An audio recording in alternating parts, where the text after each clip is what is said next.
Howdy folks, and welcome back to the channel, welcome back to another advanced tutorial episode for War in the East 2. Today's topic is, can be of interest for those of you who are willing to challenge themselves with the Grand Campaign, especially the one on the Axis side. And from the title, I will try to give you some tips and tricks on how to use your mobile units, and also some mistakes that you should not do when approaching the 1945 Grand Campaign. So everything starts on June 22nd, 1941. I'm recording this on the impossible difficulty, and but very important at the beginning to mention this. Every one of you will experience something different from what I'm showing here. Maybe not during the first turn, but from the second turn onwards, yes. And even if you start the same campaign 10 times, the AI will always behave differently. And even if you reload the same save game 10 different times, the AI will always do something different. So yeah, there is a lot of variability in each game and in each saving session. Without further ado, let's go straight at the end of turn 1. And here we are. The goal of the mobile troops during the very first turn is to convert enemy hexes into yours, and is to surround and encircle as many enemy troops as possibly can. Just for this tutorial, I switched off the Fog of War option so that you can have an idea of the amount of troops that I managed to encircle in this maneuver. If we start from the south, we can see that I sent down here the 16th Panzer Division together with the temporarily motorized 168th Infantry Division, while here I did use basically all of my available infantry to open a gap around these 3 hexes and rush forward to seal into 2 different pockets these troops here and these troops here. Beware that you must not turn these hexes, this hex or any hexes along these row or along this column, otherwise the southern front, which is this one here, will be activated during the Soviet first turn. And some people don't care about this because some people just like to go and surround all these troops here, but I prefer not to activate it on the Soviet first turn. But anyway, it's really up to you. And with the remaining mobile troops, while I took Rovno with the 11th Panzer Division, I've sent the remaining 14th and 13th Panzer Divisions up north to link up with the 1st Cavalry Division in an effort to surround these border troops here. They're not too many, but it's always nice, I think, to pocket them and annihilate them in the following turns. Guderian's 2nd Panzer Group was spread across the right wing of the Bialystok-Minsk pocket, and in my case, the 18th Panzer Division had the honor of capturing Minsk. Meanwhile, the much weaker 3rd Panzer Group, instead of rushing along this corridor here, I sent it around all over here. I nearly reached Polotsk and the Dvina River, and by doing so I realized much later that I could encircle all these units. These are routed units, and they will most likely shatter in the next turn. Meanwhile, the 4th Panzer Group was just spread all over the place.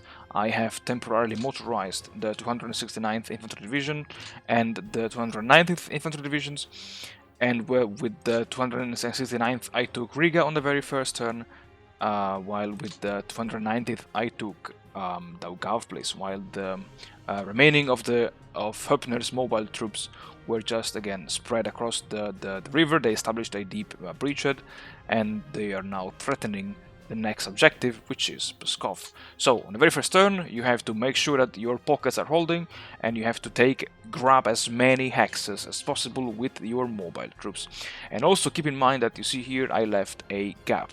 Now, if you play on the impossible difficulty, when you set the morale above 120, the AI gets massive movement bonuses across the hexes, which are already under its own control. But the AI doesn't get any movement advantage in terms of attacking. So if you just, let's say, leave a gap like this one, it's very likely that the AI could pour in some troops from the outside and try to pull out from your pocket the troops on the inside. However, if you leave like a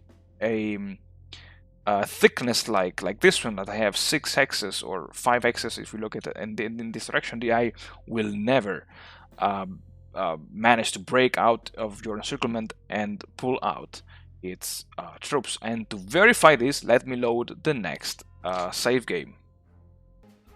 And here we are. So as you can see, the AI moved these infantry division and this anti-tank brigade closer to my panzer regiments, but the AI did not manage to break out from my encirclement. The AI, however, managed to break out from this kind of one hex line encirclement with the 42nd Rifle Division, while here in the south my pocket held, and even in these regions here, both of my pockets held. So I would say that even though this was not really one of the best encirclements that I could have ever done, it was quite successful in holding inside the enemy troops. Now, big mistake that is not related to the mobile troops, but rather to the infantry, especially the infantry of the 4th Army. Now, on the very first turn, what I did not do was to attack with the infantry of the 4th Army into the future pocket of Bialystok-Minsk, and that turned out to be a very big mistake, because when you play the Grand Campaign, you want to get rid of this pocket ideally on the second turn, maximum on the third turn. By not attacking the divisions here in the pocket on the very first turn, thereby weakening them, I sadly, and let's say also thankfully, because I did learn an important lesson while preparing this tutorial, I could finish this pocket on turn 5, and that's an absolutely ridiculous delay that forced me to give up on this campaign at the end of turn number 10. But yeah, anyway, so always remember to attack the pocket of Bialystok-Minsk on the very first turn. While here we have the situation at the end of the ground phase of turn number 2. As you can see, besides the fact that I had to relocate all of my 4th Army and an army corps of the 9th Army and all of the infantry of the 2nd Panzer Group, and to, let's say, crush the pocket, I did use my Panzers and motorized infantry divisions to push forward. Also here, the same can be said about the troops of the 4th Panzer Group, and as well here the ones of the first one.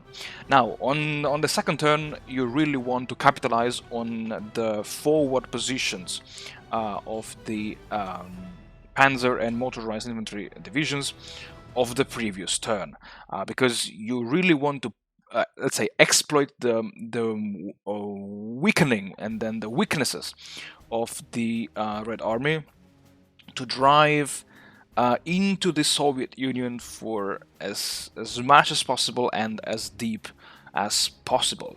And because this is the impossible difficulty and it's quite challenging, my approach was to concentrate the 2nd and 3rd Panzer groups onto two very close to each other axes, with the goal of taking ideally Vitebsk and Smolensk within the next 2 or 3 turns, while the 4th Panzer Group rushed ahead to take Pskov, and the 1st Panzer Group instead moved slightly eastward, because this is, let's say, my approach. Instead of activating the southern front on the first turn, what I like to do is to bait the AI into a sense of false security.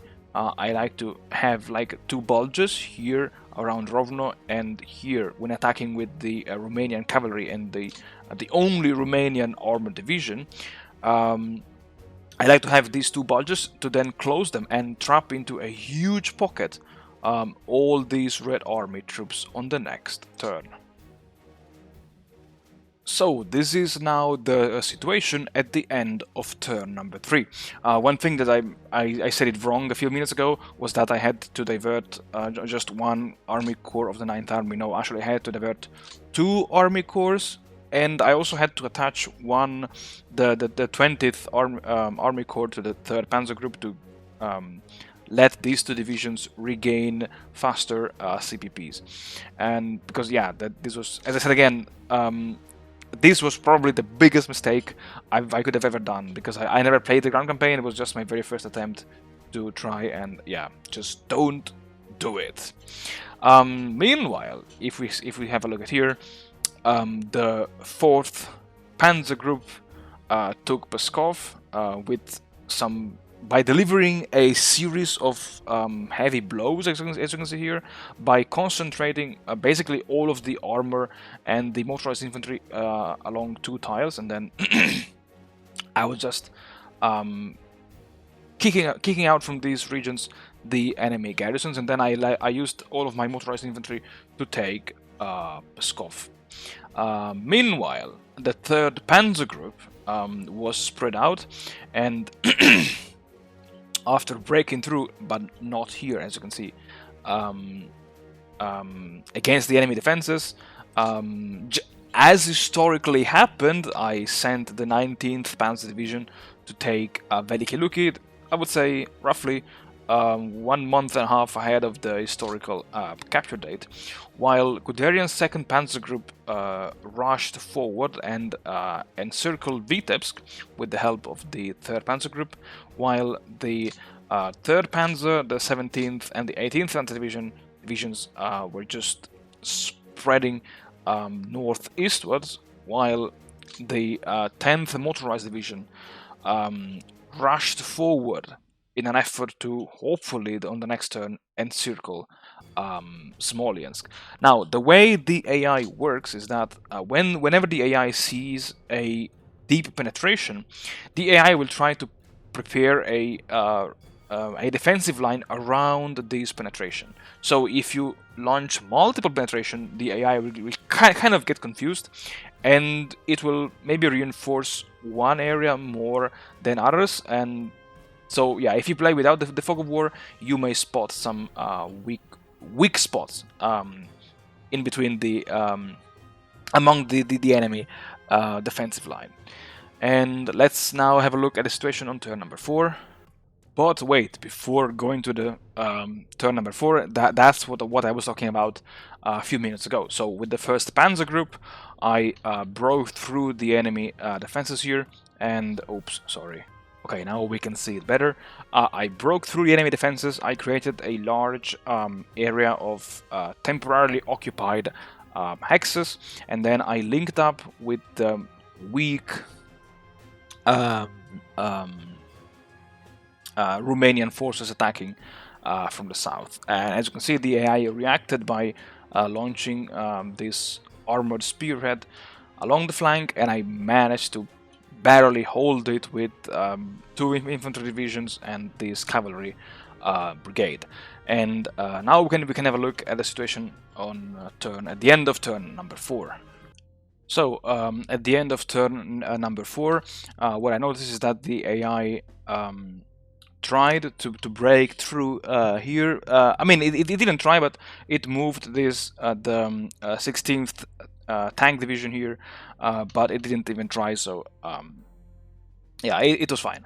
And I started to, let's say, shrink this pocket from all sides, because here, as you can see, these troops are isolated, so they will suffer a 50% penalty in their combat value. and yeah, which is very good. And in my opinion, this is a much more worthy objective than just going for the very early mountain and mechanized and tank divisions here. That will lead to the activation of the Southern Front on the Soviet first turn. Meanwhile, here I was still struggling to wipe out these troops, and as you can see, the Bialystok Minsk pocket is getting smaller and smaller. But yeah, this shouldn't exist already on turn number 4, because this is tidying up basically all of the infantry of the 4th Army, of the 2nd Army, and in this case just one Army Corps of the 9th Army, which this is all infantry that should be deployed here. So against a human player, the Soviet player would just raid your lines with cavalry troops at will. Meanwhile, here, the 2nd Panzer Group was completely redeployed and spread out into thin regiments to surround Smolensk on all sides, and by having consolidated control over this axis, I could also isolate Vitebsk and the troops inside it. The 3rd Panzer Group took up a defensive position over here, and I decided to launch, let's say, an attack to link up with the 4th Panzer Group, because a recon showed that there was a gap in between these two unidentified units. So I said, let's try, and it took me several kind of cheesy attempts in which I was saving and then reloading and saving and reloading and again to find out the best combination possible. And I mean, it is nice to isolate these divisions here, while the remnants of the 4th Panzer Group is just now resting and recovering and getting ready for the push towards the Shimsk and Staraya Russa, of course, then Novgorod and Leningrad. Now, this is the situation at the end of turn number 5, and I must say that I had to reload this save several times, because one thing that I noticed is that the AI was trying to attack the southern edge of my Smolensk pocket with plenty of tanks and infantry and artillery. And I must say, this is where I felt that the Blitzkrieg lost its impetus. The AI was getting stronger and stronger, and because of the failure, my failure to clean out the Bialystok Minsk pocket, now I had all of the infantry of the 4th and 2nd armies down here, which meant that my mobile troops were just sitting ducks here. They could not get moved, they could not get redeployed elsewhere, and I had to stay here with my 3rd and 2nd Panzer groups, just doing nothing, just holding a line and keeping this encirclement tight, and just just doing nothing, which was by the time I realized it was too late, and I said, okay, screw it, I'm gonna put it in the tutorial anyway. So yeah, that's why you need the infantry to relieve the panzers and use the panzers to break through and push deeper and deeper into the Soviet Union. And this is what I did here in this context. The AI just pulled back. I didn't know it at the time. I was just surprised that air recon didn't show any unit here.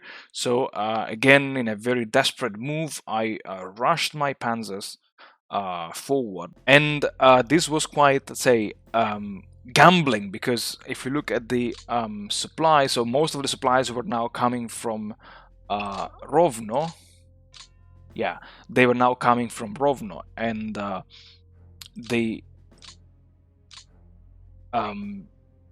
total trucks situation was not getting too good. Please also mind that I started with 25,000, and I was like already below half this amount just in 5 turns into the campaign. And this is why I love this this challenge. And yeah, we can have a look briefly at the situation on turn number 6, and here it is. As you can see, once again, the Panzers were just refitting and being succeeding ducks around Pskov, around this pocket, and worst of all, around the Smolensk and Vitebsk double pocket. And the infantry was slowly catching up. The infantry of the 9th Army, meanwhile, the one of the 4th Army was again slowly being redeployed along the southern front between the 6th and the 6th Army and the 2nd Panzer Group. Some of the infantry of the 2nd Army was basically cleaning up, and as you can see, the battles were quite intense, while the rest of the 2nd Army was being moved into the Pripyat marshes. And so I would say this kind of should give you an indication of how to use your mobile troops in the ground campaign. Also, I forgot, the first Panzer Group was again resting here because of lack of fuel, of lack of movement points, and I just sent the 13th Panzer Division to take some of the railways up here.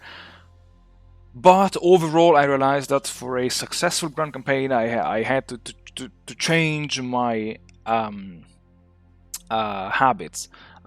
Breaking through with the infantry on the first turn and then launching the Panzers and motorized troops deep into the enemy territory was nice, but remember that you need the infantry to relieve your motorized ones and your Panzers. So you'd better find a way to clean up the pockets as fast as possible. And one way that I found much later to clean up these pockets, let's say, goes a bit against the tutorial of the managing of the air war. Because in that tutorial, I told you that you can only keep your fighter AOGs on the map for both sides, and especially for the Luftwaffe.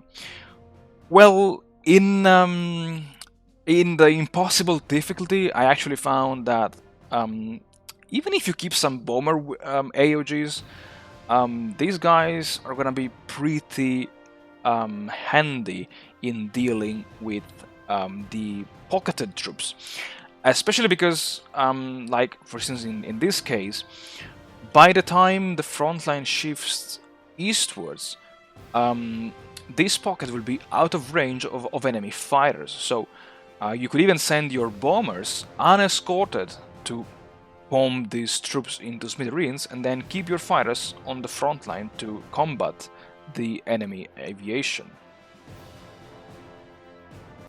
And talking about the...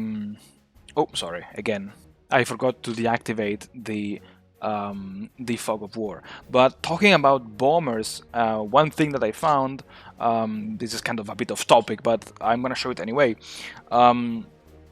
is that the ground attack mission on the air execution phase can be very lethal against trapped troops, because for instance, as you can see here, the first raid managed to inactivate 106 men, 104, 60, 172, 59, and of course some guns here and there, and then 96. I did try to launch an endless waves of bombers for one entire week, and I had ammunition for just 6 days. But this kind of pre-bombing mission was very helpful in weakening these troops, thereby facilitating their elimination during the ground phase. So I would say this concludes this tutorial, and here you can see I was forced to join together some Panzer divisions and send them here to strengthen the southern front of Guderian's pocket, because poor management of my infantry divisions led me to this. So take care of your tank divisions, and also remember to use roads, because the difference of having one extra or less movement points can be really critical, especially on the very first turn when you are making the big pockets. And follow the roads, keep your panzer safe, and relieve them with your infantry as soon as possible. And as always, do not try to attack fortified hexes with your tanks, because it's just a pure nightmare. And whenever possible, use the infantry to blast away a 3 hexes way for your panzers, and then launch your tanks and motorized infantry deep into the enemy rear.